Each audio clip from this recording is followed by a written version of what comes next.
Mercury, because we have some things to clear up. We're in Mercury's defense at all times, especially with our show being on Wednesdays and called Wax Hermetic. Yes, so we'll absolutely. be doing a deep dive, into that.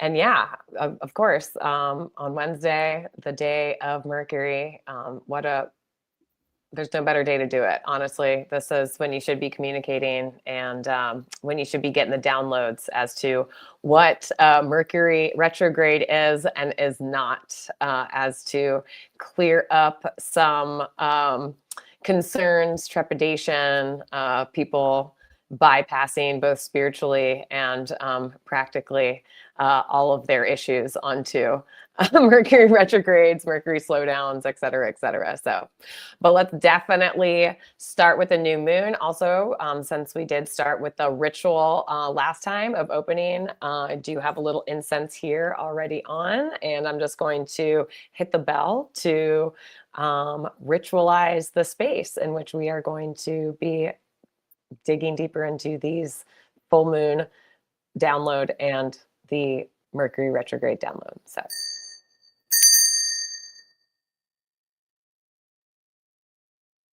And we're here. Love that. Thank you for adding that to our show. Thank you. Thank you for allowing me to do that. So let's talk about, let's even just talk about what is the full moon. What is a full moon in terms of the astronomy around it, the actual physical nature of what causes a full moon? It is when we have the sun on opposite the moon, so that we have the full reflection of the sun's light reflected back to it on the moon, and the moon is fully visible to all of us here on Earth. Yeah, it's visually stunning as well, because as you'll notice, every time we have a full moon, you can pretty much see it rise completely opposite the sun in the sky. Exactly. So that's a really good, I just love watching the full moon rise in general, especially being near the water. It's one of the most beautiful things to see it rise over the ocean. It is. It really is.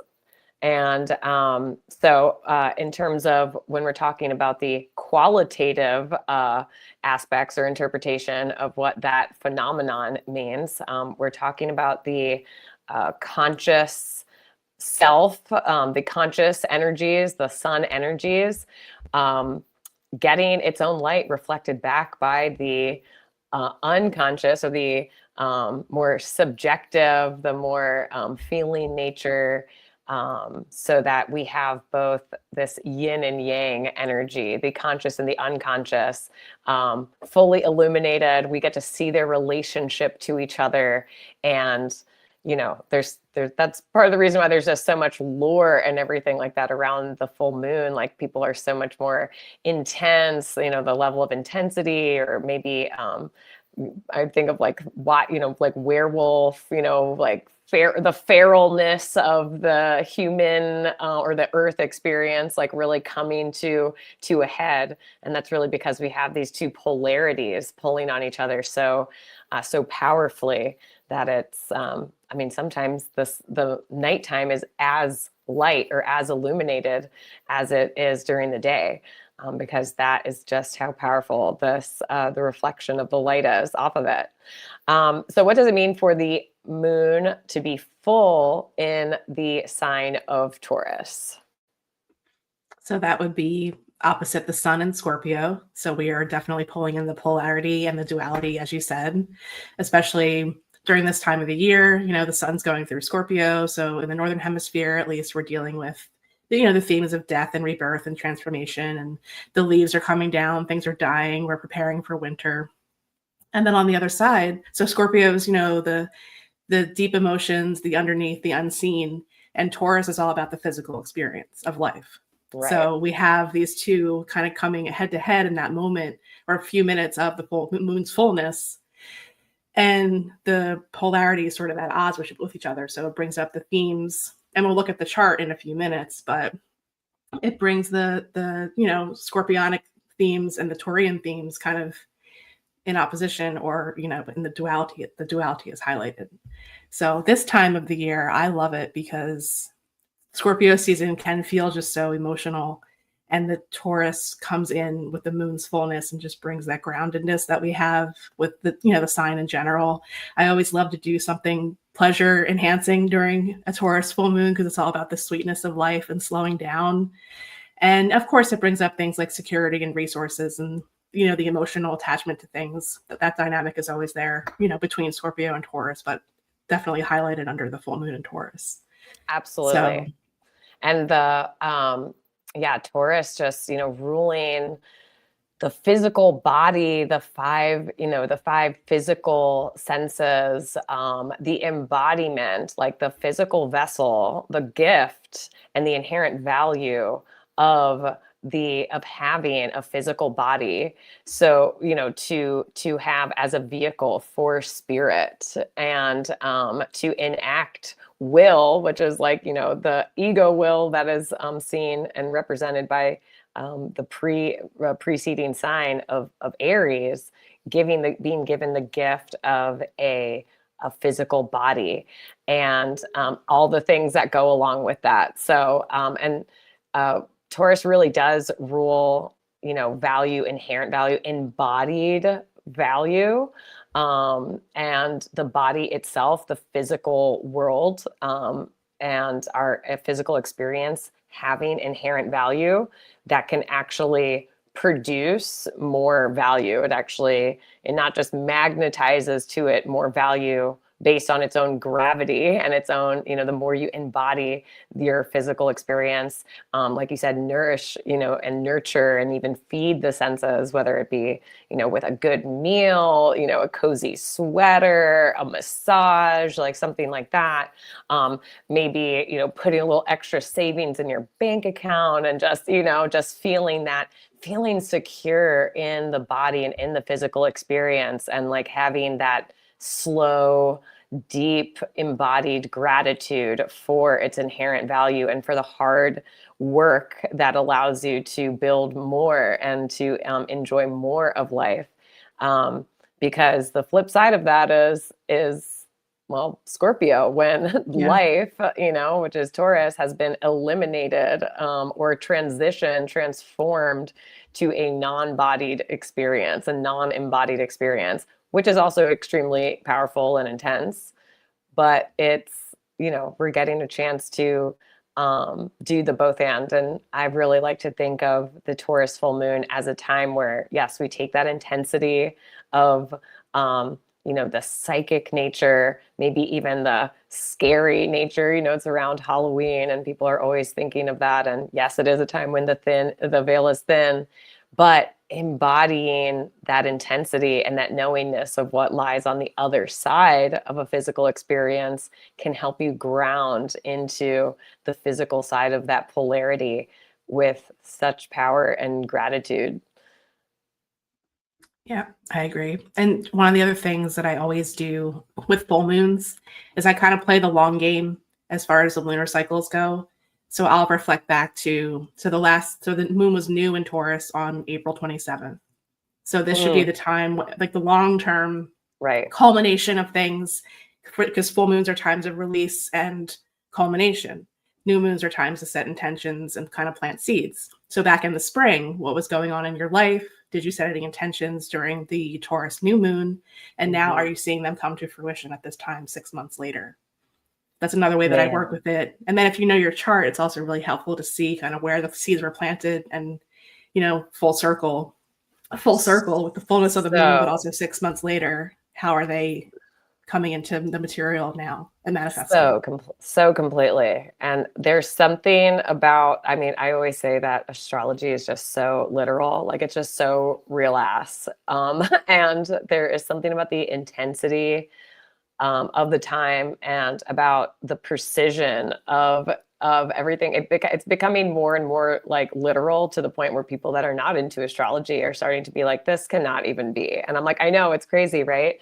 So thank you for bringing that up, that long game of the lunar cycles, about, having a full moon in Taurus is not just about the last new moon that we had, as in like two weeks ago, but rather the new moon that we had in Taurus season, when the sun and the moon were conjunct each other to have that Taurus new moon on April 27th of 2025.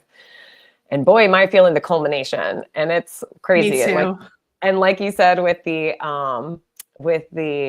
and then when you start to incorporate, what that transit, what the lunar cycles do, when you put it to your chart, when you compare it to your chart, it's so funny, because it's like I'm just like experiencing what it is that has come fully to a head, and I'm now able to let go of.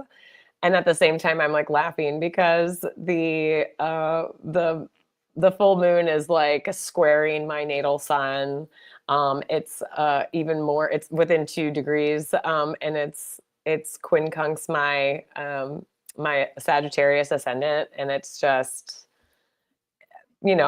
and now again we have Mercury coming to almost a halt to go to retrograde, and all of those things together is making me laugh at, like, just even how I was just I had to race back to do this after I had already set everything up, because I had other things that required very immediate something, but had stilted conversation, communication, slowdowns, and transportation.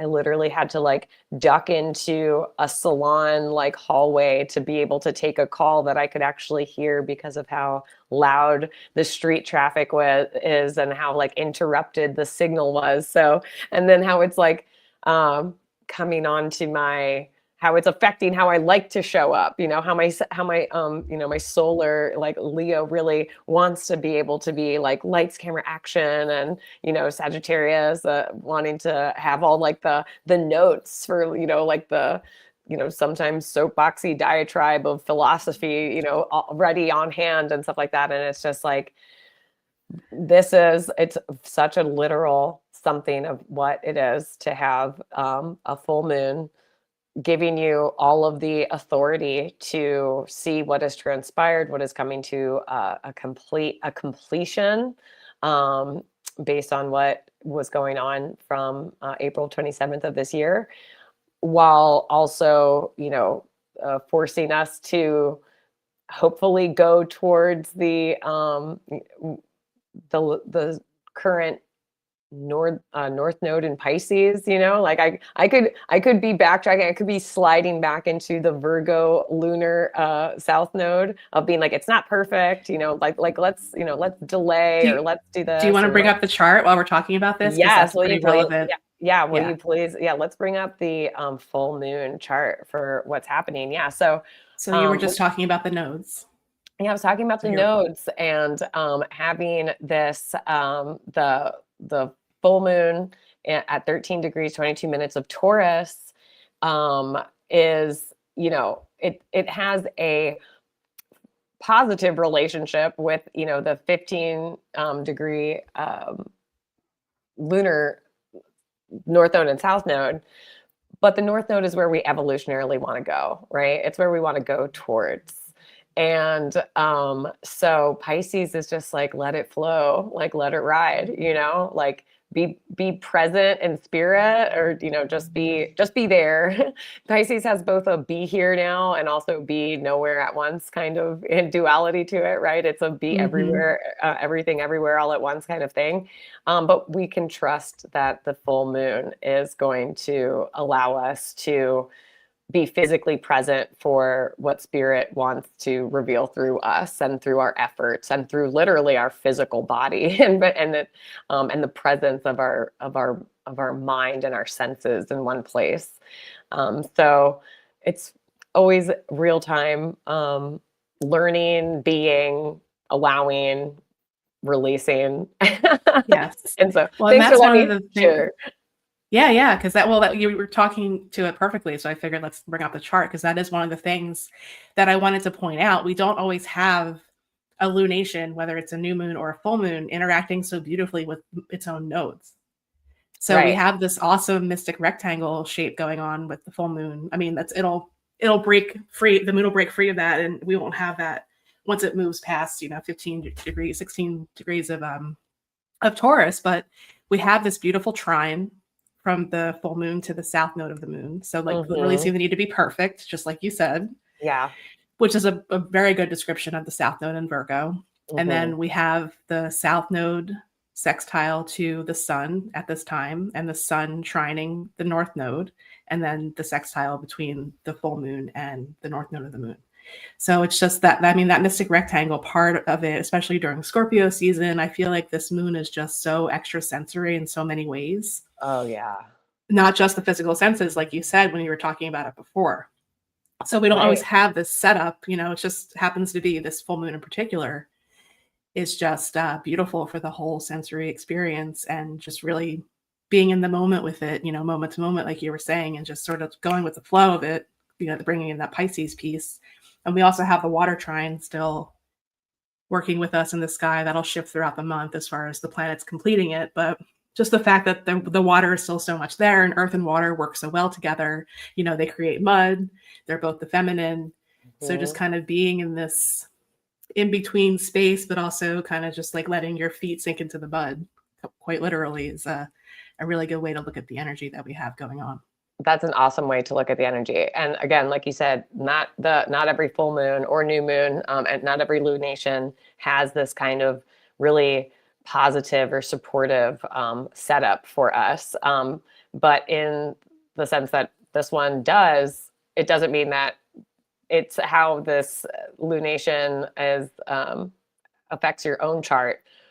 Won't have its hiccups, won't have its rough interfaces, but there is a trust in knowing that that's what you personally need to learn and address and kind of move through with grace, compassion, maybe paying attention, or of course getting a reading with an astrologer to know what that could kind of look like. Some people are more into the predictive stuff, and some people are, like maybe I'm a weirdo, but I'm kind of someone who's like more making sense of what happened as opposed to really concerned about what will happen.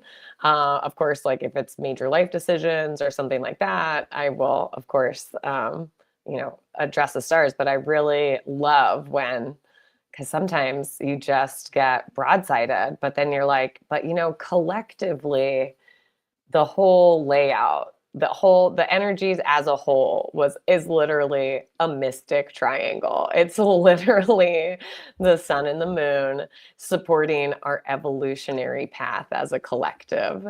And that's really inspiring and inspired and really, comforting to me. And comfort is very important to a Taurus moon, which we're under currently.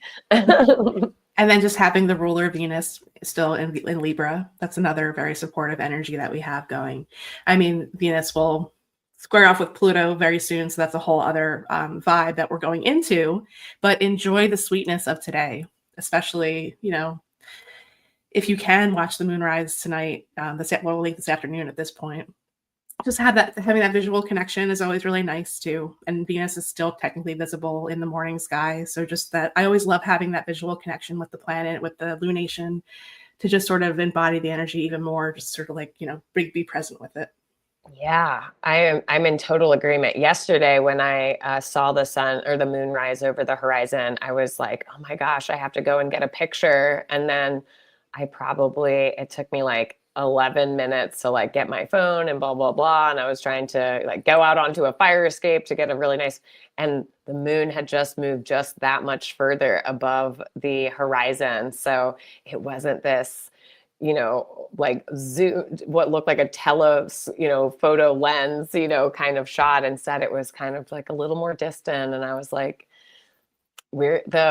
the world, the earth keeps moving, everything keeps moving, the moon keeps moving. So I do really think that kind of I like to sunbathe or to moonbathe. Well, I like to sunbathe also, but I like to moonbathe, and I really suggest that people do that. It's actually a really good time to do that because some people are like, you can't actually bathe under the moon, can you? And I'm like, well, why don't you take your mortal coil known as your physical body, which is a very Taurian experience. It's a gift of Taurus, of the earthen iteration of Venus by way of the earth that is giving us, let your body experience it with the senses, and Yeah, you just try. tell us if you feel a little moon burned or something like that. Don't tell like our word for it. You have a body and a physical experience for you to kind of F around and find out, Yeah. Taking that information in is it's essential. And it's so weird how it is so the exact opposite, the exact inverse of that Scorpio full moon that we experience, in May or during like the Taurus season, where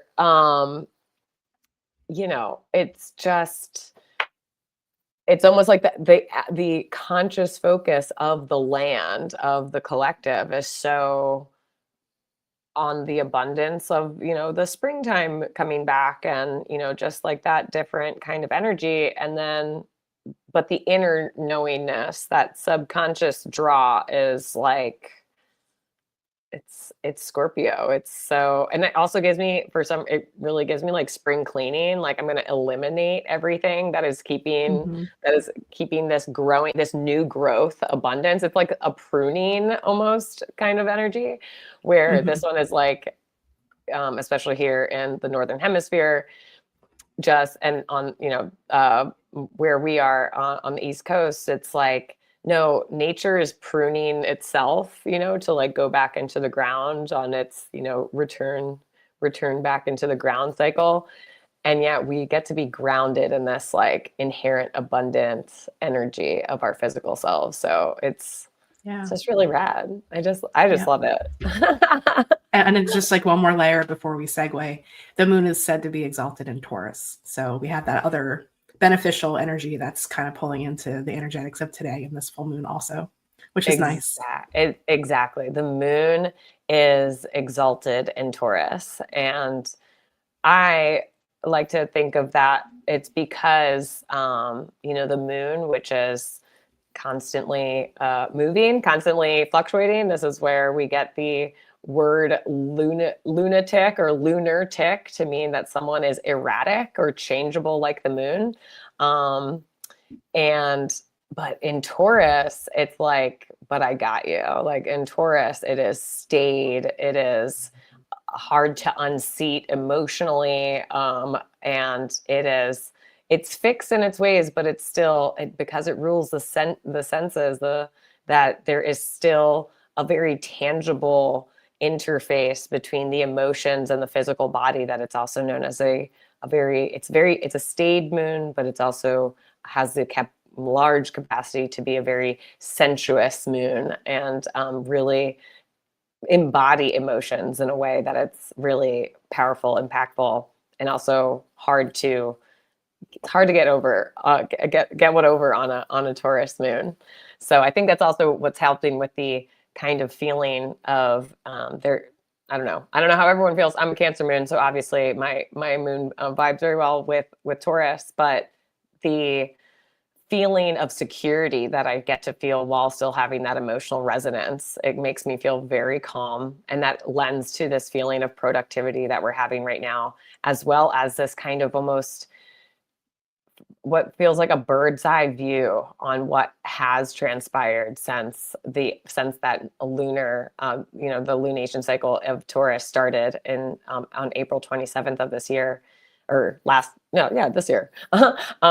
And what has come to culmination kind of gives us like a nice, solid, like platform, like an emotionally solid platform from which to do our work from, where we are now. Yeah.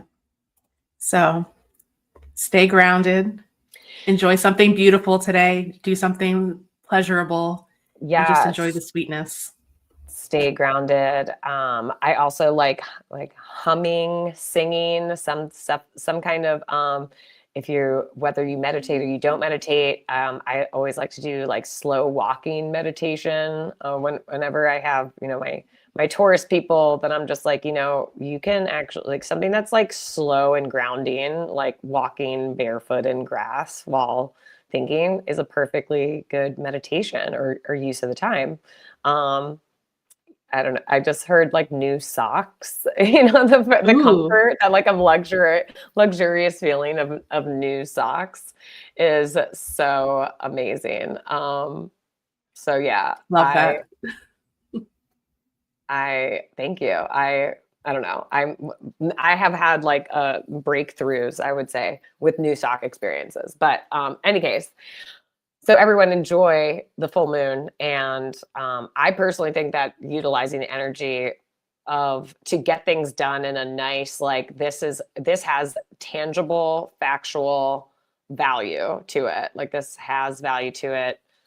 Maybe it can even bring like fairness, because like we said, that moon in Taurus is dispositing Libra, or the Venus in Libra. So they have this natural connection of it being in its domicile. We're having a connection between the emotional mind and body and the values, like, of what's going on right now on an intellectual, ideological level. I think it's really interesting. I don't know if you caught any of Trisha and Jay's Cafe C yesterday, but they were talking about election. They were doing a chart. They were doing the chart of the day during, an election day, and I think it's interesting because I have seen a lot of people, regardless of what they expected or anticipated here in New York, after we just had this big mayoral election.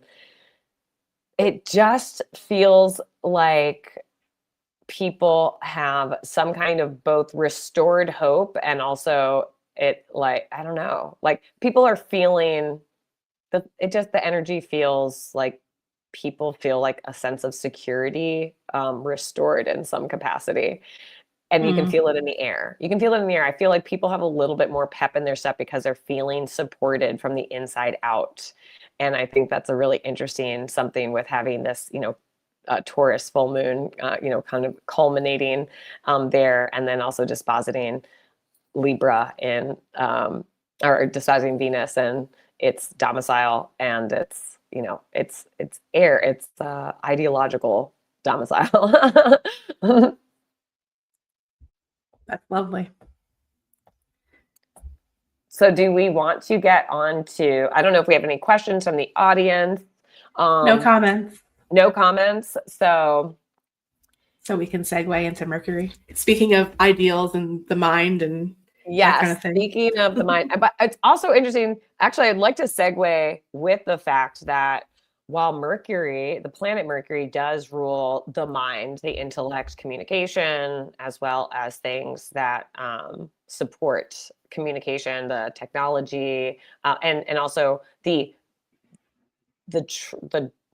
movement of information, short distance, back and forth, between two mouths, between two, cities, very Mercury, Gemini, third house kind of things, where it's not, it's back and forth, it's objective, like, information. So Mercury as a planet that rules communication and the mind and how we think and commute. But also, when we think of the moon, when we talk about the collective, and we're doing transits, that the moon also rules the collective mind. And yes. that is part of the reason why, say, when we have the moon go void of course, so it has exited one mindset, collective mindset, but it hasn't quite entered, or it hasn't been acted upon so that it's fully engaged in the next sign, that there's kind of this void. I describe it as like, it's, your phone is having an iOS update. The collective is having a collective mind, emotional mind update. So it's offline. Don't make any, it's not a great time to make anything that requires an executive decision, or for you to really know how you feel about something in order to know how you think about something so that you can go ahead and execute on something. You want to make sure that all those things, all those executive decisions, X, Y, and Z, have been made prior to that moment or after we have passed the void space, because just like your phone is basically bricked when your iOS is updating, same so with a collective mind during a void, of course. So there is a little bit of, even though we don't have the moon currently in a sign that is ruled by Mercury, there is a very, very strong connection between the mind and our communication and our feelings. I don't know. I think I remember it being that you feel something. It starts with like a feeling, and then you have a thought, and then you have like an action. People think that things originate in their mind, but really you have an emotional need, which is very moon oriented, which then like feeds the mind. So I just think that is an interesting and an important something for our audience to know about, the inherent connection between how we feel and how we think, or what we think, or what we say, and what we communicate, and how that kind of breaks down when we talk about astrology. Thank you for bringing that up, Elise. And that'll be especially relevant for the next full moon, which will be in Gemini. Right. Yeah. Boy, oh boy. It's always it's always a riot. And then also with something that we'll be talking about with the Mercury retrograde going between the sign of Sagittarius, which is opposite of Gemini, Gemini's opposite sign, and back into Scorpio, and what that might even mean for the upcoming new moon, or full moon next month. It's next month, right? It's next month. Yeah, I think it's December 5th. Oh, that's right. It is December 5th. Okay. So we'll be just coming off the Mercury retrograde. So we'll break this down for everybody as far as, what we're trying to shine the light on, I guess you could say, in with our Illuminated Messages theme for today, as far as debunking some things and kind of flipping the script on Mercury retrogrades in general. And then we'll actually look at the charts, because with Mercury, you can break things down pretty much into threes at all times. Threes and nines are Mercury's jam. So the Mercury retrograde has three parts: the beginning, the middle, and the end. They happen for about 3 weeks, roughly every 3 months, and there's roughly 3 to 4 every year. So Hermes being the thrice great, we can analyze things in those cycles. And I think it's important to maybe just first you've already touched on a lot of the mercurial themes that we experience, like communication and travel and that kind of thing. So what are some things for people watching now or in the future that you want to flip the script on, as far as blaming Mercury for things and the bad rap? Script on. Well, for one, it's to me, I mean, I always end up going back to like the origins of things. So and I always think of what it actually means to have Mercury. Before I think about Mercury going retrograde, I think of when you have the conjunction, when you have like, the sun and Mercury conjunction. And if, this sun that is powering is powering consciousness. And then Mercury, which is the messenger of consciousness. Yeah. When Mercury is going far ahead of its own consciousness, it literally starts to enter a zone where the light of the sun is no longer illuminating its path. But Mercury is going to keep going, because Mercury likes to move. Okay, we're talking about the messenger god. We're talking about Hermes with his, winged sandals and all that noise. So we're talking about our minds, our communication, our transportation, our, it can even be, our our daily commutes and the conversations and ideas that are bounced around between those things. Even our communication with siblings and stuff like that, like, and people that are just in your daily, friends. Sphere, right? Friends, exactly. And also education. We think of like early education, but it's also like how you learn, Mercury, all these things. So, and when we're talking about it on a collective level, it's like what we're thinking about, what we're talking about, how we communicate it, and to whom we communicate it to, daily or whatever. Obviously, if you have things a little different on your chart, it still applies, but it will be more focused in, whatever house, etc., that you have. But anyway, the whole point of the point of Mercury having to come back, having to stop and be like, I cannot go any further. I've been traversing in the dark, unilluminated by consciousness. I have gathered facts. I have gathered facts and experiences. I've met people, but I need to backtrack. I need to slow down, hit a point to acknowledge that I cannot, in good conscience, and also with consciousness, I cannot go any further. I have to retrace my steps. And in doing so, you are likely to find that there are many things that you have missed. There are probably I's that have not been dotted and there's T's that have not been crossed. Someone might look different, someone or something or an idea, a concept, a contract. All of these things might look different. And so there is such a blessing in going backwards, that Mercury is going backwards to retrace its steps, because you are given the opportunity to see things in a different light. I love that analogy and explanation so much. Thank you. Thank you. You're welcome. Because it addresses so many other things that we don't even have to point out. So, I mean, but yeah, I mean, just the whole idea of the gift. So, like, that is the gift. Yeah. Plain and simple. That is the gift. It is the gift. And it's funny because, yes, there are some simple tenets that we kind of live by, and it's definitely advised by as astrologers when we're doing readings and talking to people that, don't make the travel plans during Mercury retrograde, don't sign the contract during. I tried to do it ahead of time, but I also will be like, oh, if Mercury's going to be retrograde when I'm traveling, then again, I don't have, so it also works differently when people have a natal Mercury retrograde. It's one of the most, because of how close Mercury is to the Earth and also to the sun, it is kind of like the litmus test of, how exacting and how immediate the influence of these things are on our life experience, or reflective. I don't necessarily think that the movement and the whatever of the stars, the celestial bodies, is causal, but it's certainly reflective.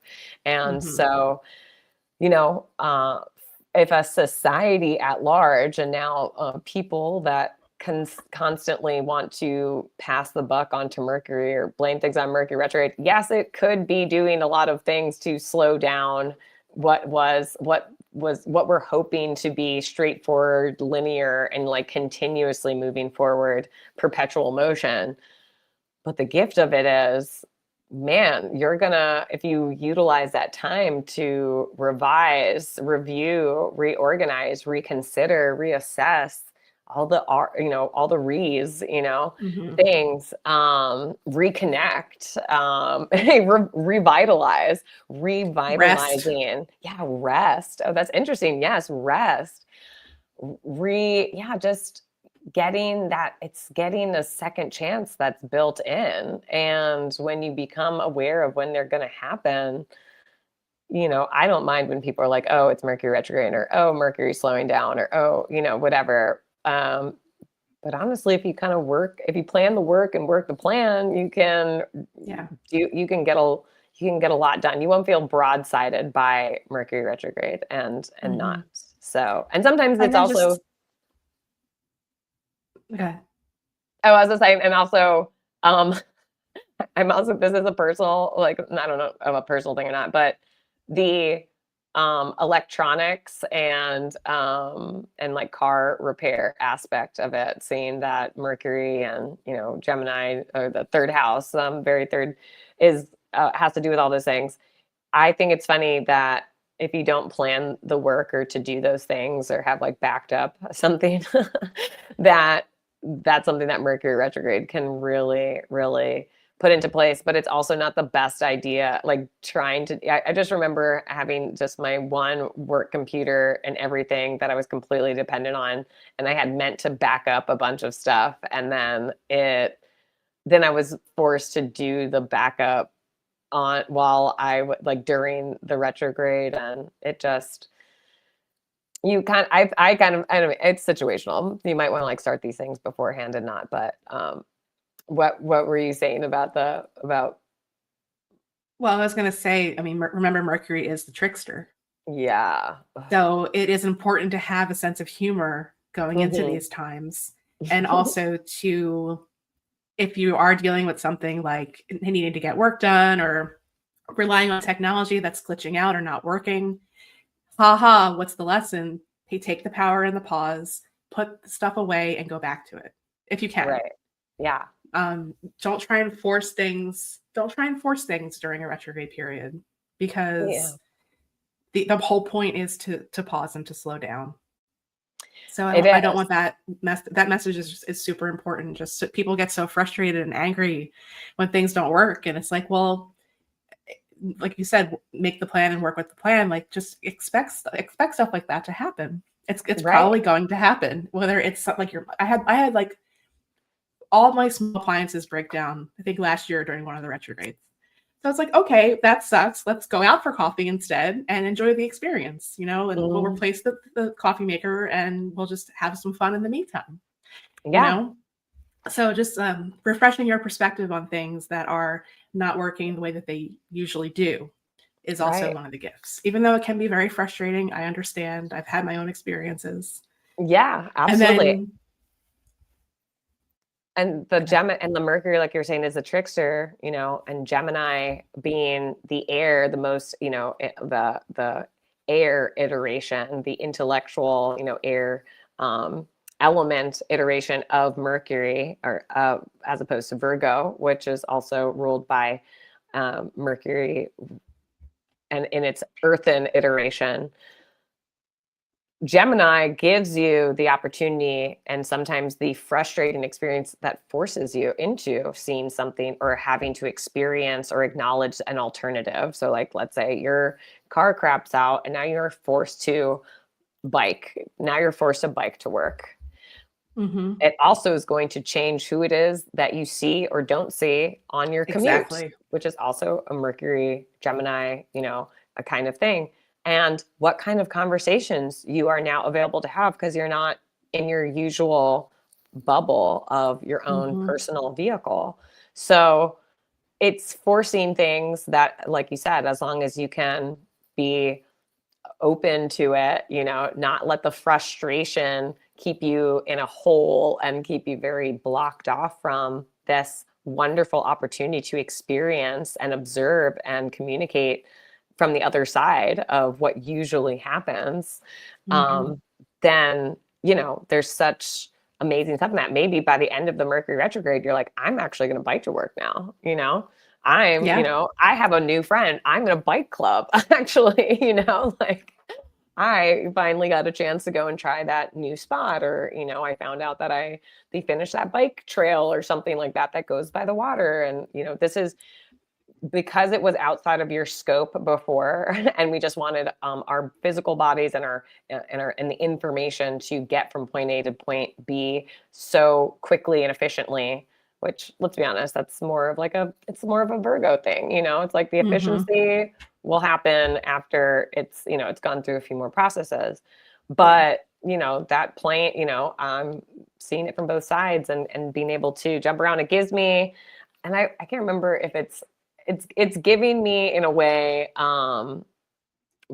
the hangman, even though I don't think hangman is in the tarot. I don't think it's ruled by I don't think it rules Gemini, but to me, it gives Gemini in the sense that I'm forced to see things from the other perspective, from the upside down. And some people think of the card as hangman, and they're like, wow, that would be awful to be hanging upside down, suspended by one foot from a tree. That sounds like a real drag and really antithetical to progress. Well, the whole point is the progress is in willingly staying in a state of suspension so that you can observe things in this inverted fashion and just exactly just let it flow over you, flow through you. So Elise, time has flown by today. Oh my gosh, that's crazy. We were going to share some charts. Do you want to share the charts and share them in whichever order. In order.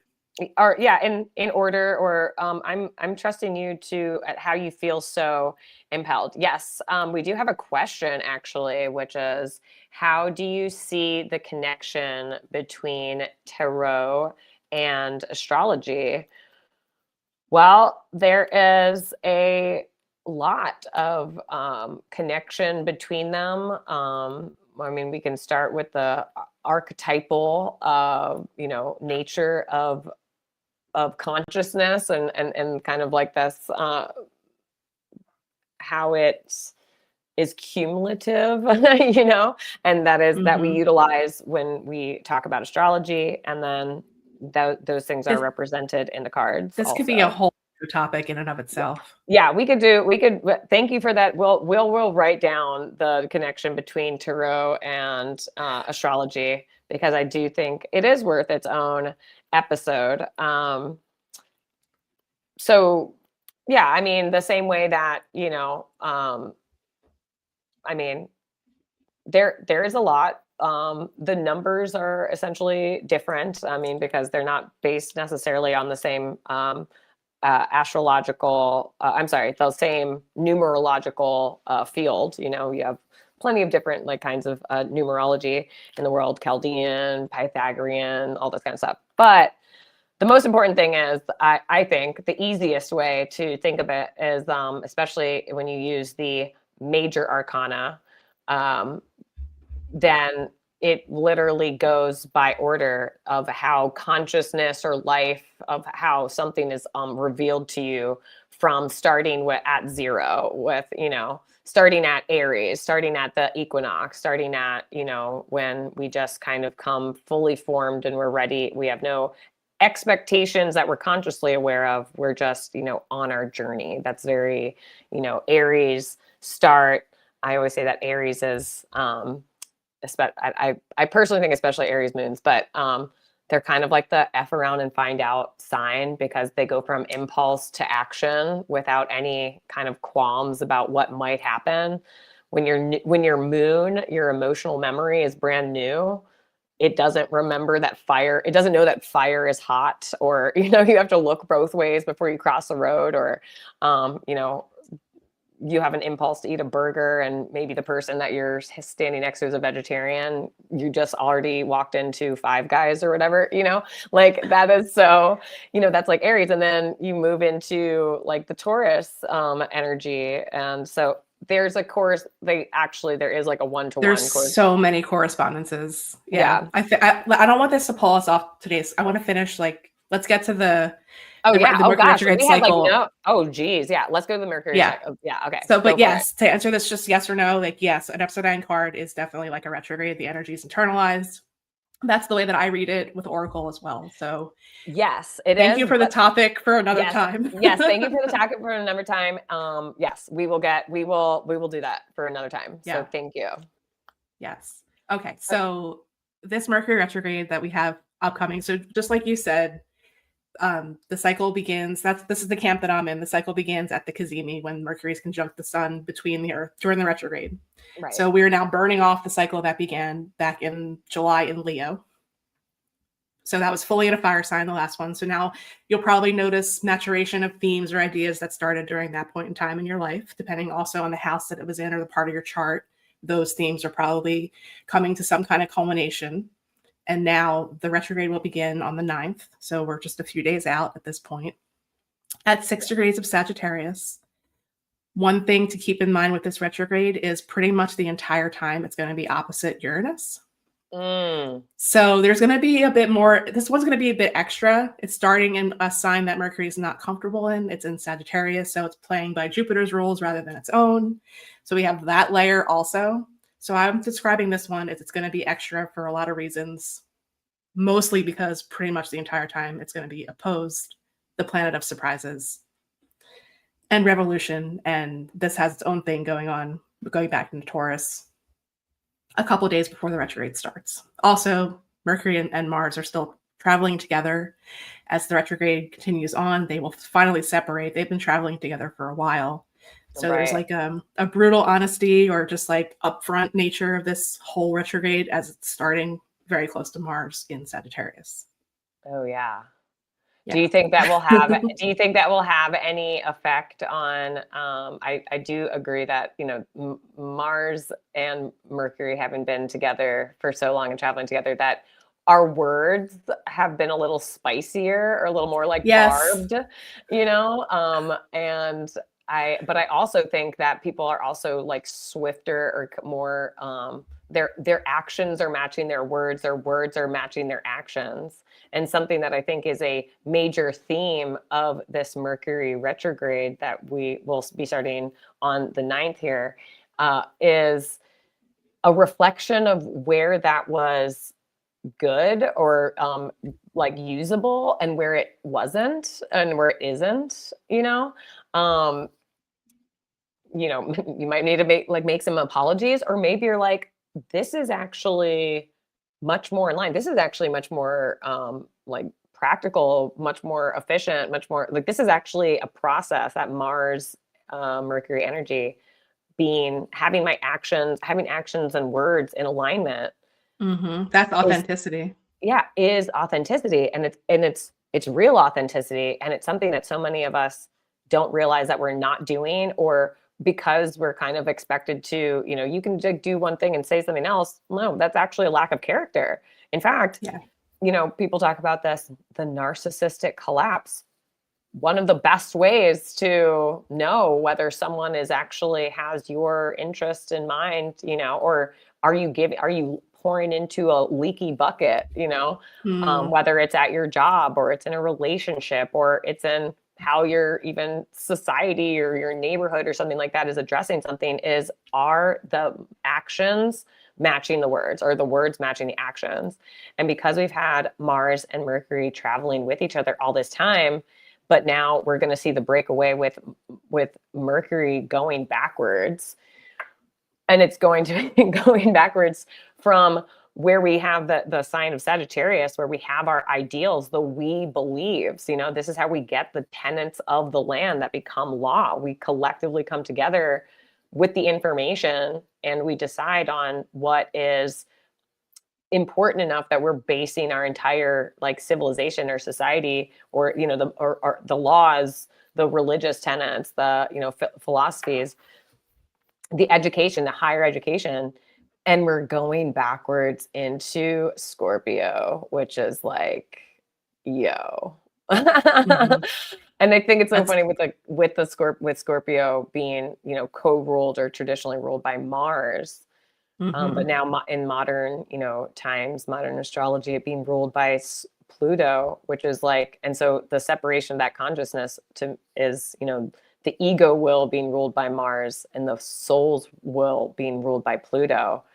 It's like Mercury, again, with its very classy, but very tricky, purposeful, kind of frustrating movement backwards that's throwing a wrench in the works. But it's like, no, are you attaching the tenets of the land? Are you attaching not just your communication, but how they and your thoughts and your intellect with how you devise and how you distribute and how you communicate and who has a say in the we believes of Sagittarius.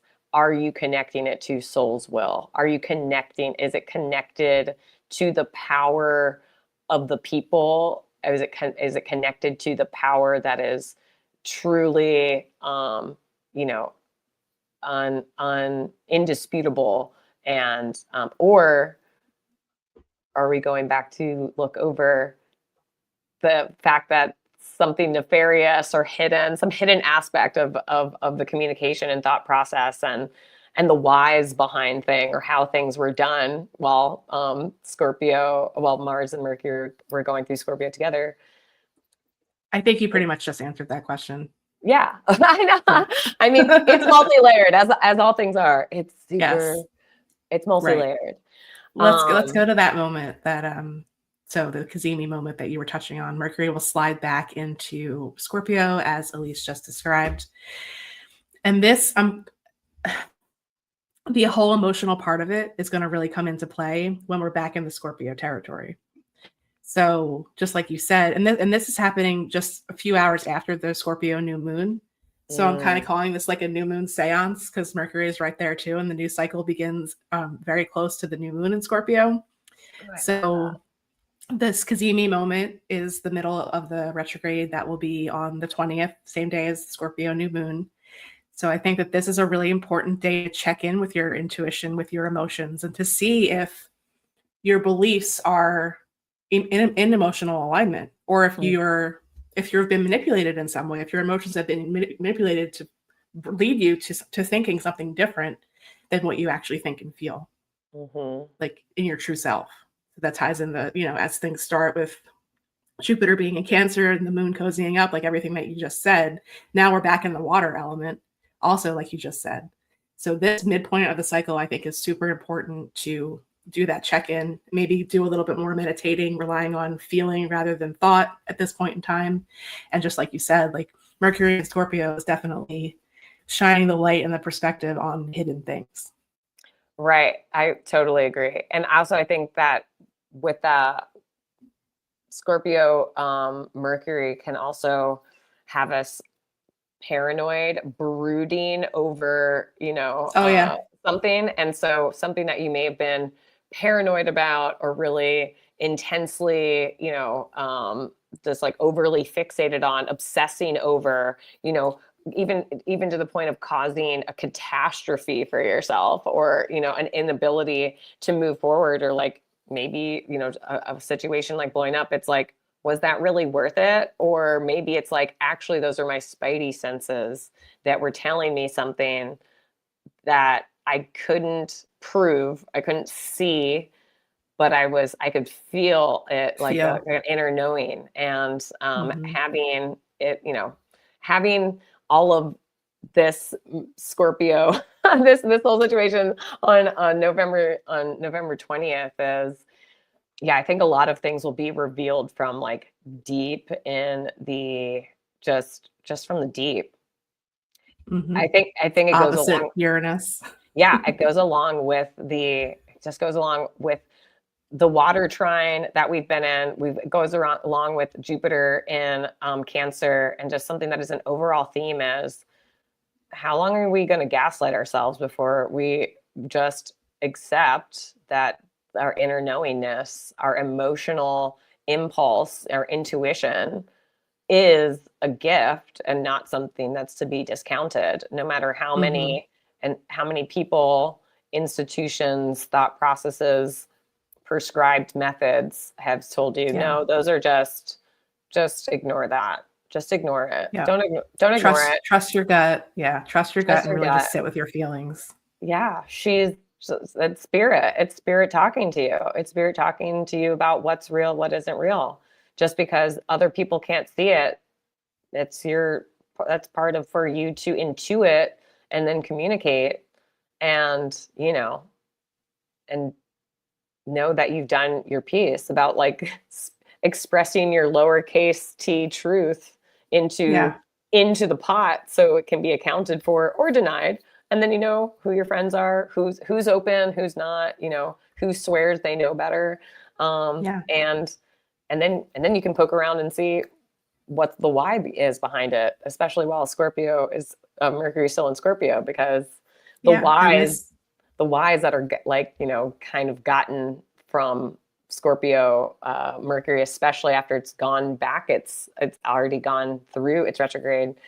It's before it goes back out and traverses the exact same land, the same information, but from another perspective now, with a deeper appreciation and understanding of what's real and what isn't. The intensity is real, and so should be your knowingness of this is indisputable, Yes. And this will be where the new cycle begins. So this is something new that's going to come into your awareness, or to the collective awareness, that will set the tone and carry forward for the whole next cycle. Wow. Yeah. Yeah. So here's the final piece. So the third, the thrice great, as we said, the third piece is when the retrograde ends, which is on the 29th of November. So we'll be in Sagittarius season at that point, but we still have the grand water trine with us. The retrograde will end, and then, as Elise was saying, we'll have the post-retrograde shadow period, which is the integration time with the new perspective. Right. Yeah. So pretty much all of November is Mercury retrograde. Yeah. Oh, that's still so wild. A wider orb, but now we have Venus opposite Uranus. So there's like a whole lot going on in the later degrees of Scorpio as planets move through that are definitely in communication with the great shaker. the great shaker. I could have sworn I felt an earthquake last night. I don't know if anyone else felt that. I haven't seen anything on the news. Was there an earthquake? I don't know, but this is moving back Friday, so that's potentially possible, I think. I felt an earthquake, and then I did see that there was something about it was an earthquake like in the Philippines or something like that. So I haven't heard of anything registering here in the mid-Atlantic, or north eastern part of the United States, but I'm telling you, I felt an earthquake. And so I don't know what that is, but that's what I thought of when you talked about the shaker. Can we actually just go back real quick? I really love how you hit the midpoint, where I think it's really important. We use midpoints all the time in astrology, but to unpack the significance of what a Mercury retrograde is and is not. Thank you so much for generating a chart that is hitting the midpoint, and the fact that this midpoint of the actual of Mercury's actual retrograde is also with a new moon. Is like, that should tell us so much about what we know and what we kind of already have known. You know what I'm saying? Because what we already have known, whether or not we were willing to accept it as the truth, and it may have been just an inkling, a hunch, maybe even a weird paranoid thought that we're now keeping our mouths shut. Or a dream. Yeah, or a dream. Oh, so much is revealed in dreams. And yeah, Scorpio just has to do with power, but I love the fact that, this midpoint of the Mercury retrograde experience, where it travels, trajectory in this is right with the new moon, but it's like just behind the new moon. I guess the new moon will have already happened, but there's something, I don't know, and the fact that Lilith is there too. It's just, yeah. The moon is new that day at 1:47 a.m. So it's not even 3 hours after. Okay. So yeah, that is absolutely wild. And the fact that the entire time the traditional ruler of Scorpio is in Sagittarius throughout the entire Mercury retrograde. Wow. So we got Mars, in this spirited, action-oriented, philosophizing mode in charge of this whole time period. Right.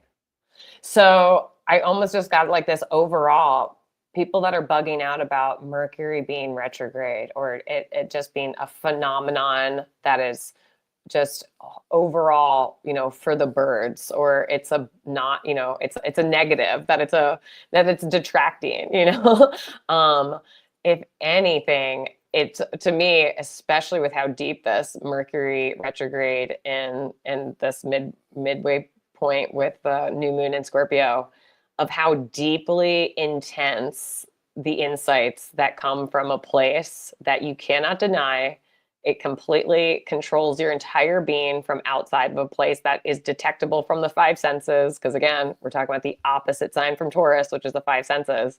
So we're literally talking about your spidey senses. We're talking about all the other senses with Scorpio, you know, and that what it is that you have seen and felt and that you will pass back through mentally, the collective mind will readdress, reassess, revise, you know, will actually be in the dark of the new moon, which is the light of the new juicy. Consciousness. It's so juicy.